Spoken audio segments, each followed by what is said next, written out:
right, so let's begin. The Insurance Regulator and Development Authority of India, IRDAI, has once again come ahead for the protection of policyholders. And this time, IRDAI has proposed changes to the existing format of the Customer Information Sheet, which is CIS, that insurers have to provide with policy documents at the time of purchase and renewal. At present, insurance companies follow the template set in 2020 when CIS was introduced as a part of guidelines on product filing in the health insurance business. Let's understand all of this and more in detail with Anuj Parekh, co-founder and CEO, HealthySure. Anuj, good evening and welcome to the show. So what exactly are we talking about over here? You know, we know that IRDAI is very active in protecting all the interest or best interest of policyholders. But then the fact that there is some new addition or a new format of CIS, let's just break this down with understanding what exactly is CIS and how a policyholder needs to understand the importance of this. Yeah. So thanks, Kavita, for having me here on the show, and I hope that I could add to the knowledge of all the viewers who've been closely following this update. So, customer information sheet was, you could say, an initiative that IRDA had launched in 2020, which would allow retail insurance policy holders to clearly understand the policy benefits that they have subscribed for. That was, I would say, at a very holistic level where at least the policy benefits of what's covered and what's not covered, with certain parameters around the waiting periods was mentioned. But yes, IRDA has now announced a new format which is more objective in nature, which will allow policyholders to clearly understand that what are the key parameters of the policy.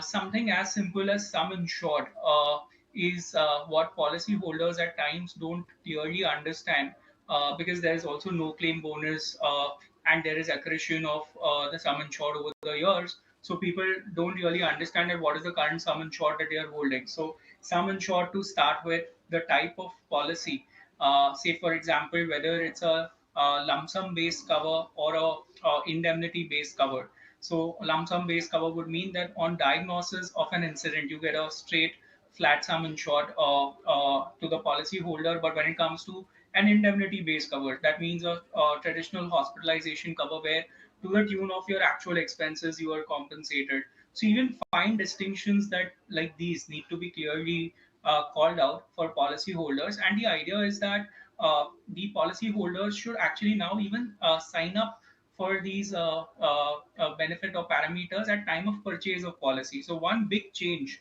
that's happening under this customer information sheet is that the policy holder signature is required before the payment of the policy. So this is one big change which the insurers will have to build into their user journey as they sell the next batch of retail insurance policies, so that they have the policy holders consent on the benefits, and this will avoid any form of mis-selling that would traditionally happen in the space. So this is a step in the right direction.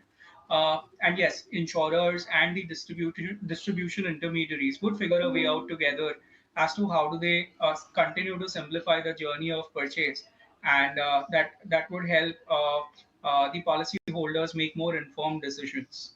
Right. So, Anuj, that's the last line that you just said. I think that's the most complicated and the most unpredictable ones, you know, the intermediaries. You know, health insurance as a product, if you see, traditionally or even fundamentally, is not supposed to be a complicated product, okay? And now, as compared to life insurance, we see less mis-selling cases in health insurance. You know, we just see a lot of claim rejections and, you know, the insurance companies not giving you the coverage enough and all that stuff. But then when we talk about health insurance and we talk about giving the kind of right information and also the grievance redressal, which I think is in a better way initiated now with this current addition or change. I really want to understand how do you think would this be impacting the overall decision making of a policy holder? Also, from when do you see this implementing by insurers? And as far as me buying an a health insurance policy from an insurance company, will that impact that, or is just a procedural change which gets more transparency and maybe gives more power to a policy holder? If that is the case, you can explain. Yeah, so life insurance, as you rightly explained, so here we have something called as benefits illustration. This is what a user signs up for. That what is the per annum premium that they are going to pay? What is the sum insured that he or sum assured that he would get on retirement or on death, depending on the type of policy, and what would be the rate of you could say returns onto that policy if it's an investment linked product. So he clearly understands the benefits that he signs up for. Health insurance is possibly slightly more complicated than life insurance, and this will help the user's understanding of what his benefits are. Because today, when you talk about health insurance selling, today you will have different set of documents. One is the policy brochure, the policy prospectus, the policy wordings, and the customer information sheet. So the policy prospectus and the brochure are more or like marketing collaterals. So you may not understand what is the clear fine print of the policy until you read the policy wordings.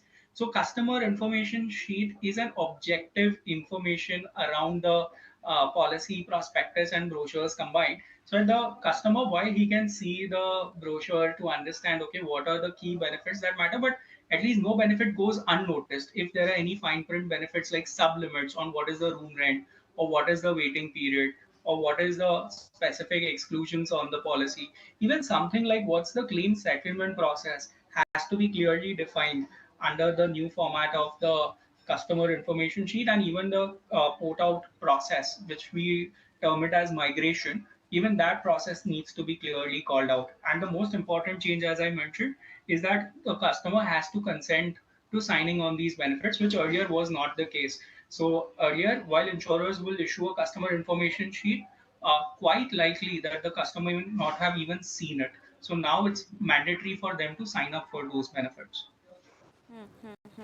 Anuj, it's a very good thing now the entire CIS is standardized, okay? So there is no confusion because all the insurers had their own format of Yeah. CIS. But then talking about the additional features, apart from the stuff that we just focused and we spoke about, I really want you to stress on the grievance redressal. Now this Hmm. document specifically talks about grievance redressal, and it is an existing feature also, but what's new and what's the kind of thrust that's been introduced in the CIS or in a standardized form of CIS? Sure. So I would still need to understand into more detail of what has really changed in that customer information sheet when it comes to grievance redressal. But what I understand is that so far the grievance redressal process was not forming part of the customer information sheet. You would only get the details of the IRDA ombudsman process, but each insurer has to have an in-house grievance redressal officer, and there has to be a grievance redressal mechanism. So, to the best of my understanding, the current new format of the customer information sheet will carry the contact details of such grievance redressal officers, and they can be contacted to in case of grievances, and only in the last stage should you resort to an IRDA ombudsman process.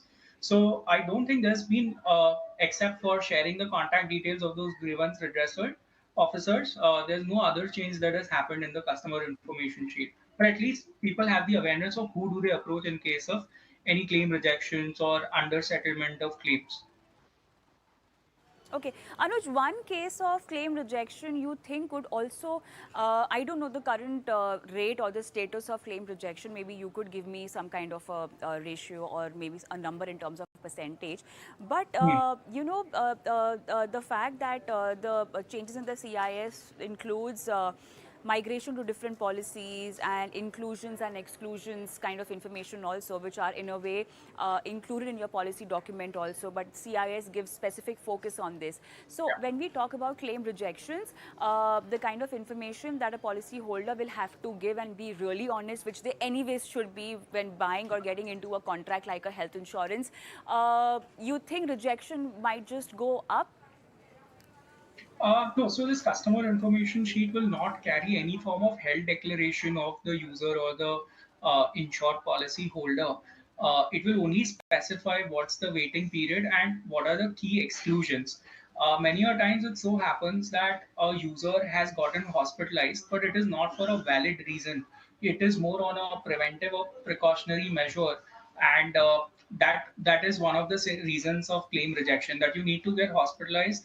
Then there has to be a valid reason for getting hospitalized, and cannot be in preventive in scope. Otherwise, you can access OPD hospitalization or OPD curative treatments, which is not the scope of most of the health insurance plans that we have today. Second big reason for you could say claim rejections is, as you rightly pointed out, customers don't clearly declare their pre-existing health conditions. So that problem will not get fully solved with this new format of CIS, because that doesn't capture the user's pre-existing health conditions. But yes, the policy copy will cover for those health declarations, but this will at least call out explicitly that to what extent or to what period is those waiting periods applicable on the pre-existing health condition. So the user will not be caught off guard, say that he's declared his health conditions, but he was unaware that there was a waiting period under the policy. So that will get clearly called out. So there will be larger set of awareness, but will not completely address the problem of claim rejection, because that's more of an understanding of whether that hospitalization was A, whether valid or invalid, and B, whether you had correctly disclosed your health conditions at time of signing up. Anuj, this is just a proposal for the changes in Yeah. the format, or Yeah. this has already been implemented? No, this is just a draft proposal or format Sure. that has been prescribed by IRDA, and they have invited suggestions from the industry. So this has not yet formally been announced for insurers to start adopting. All right, so these are the changes which are proposed in the new CIS format, which is very important for a policyholder to understand, because the kind of information that insurers need to gather will be a standardized format of information which has been proposed by IRDAI, although the implementation of this is still pending. Thank you so much, Anuj Parekh, for being on the show and helping our viewers Yeah, understand this new change. thanks so much. It Thank you. was my pleasure. Thank you.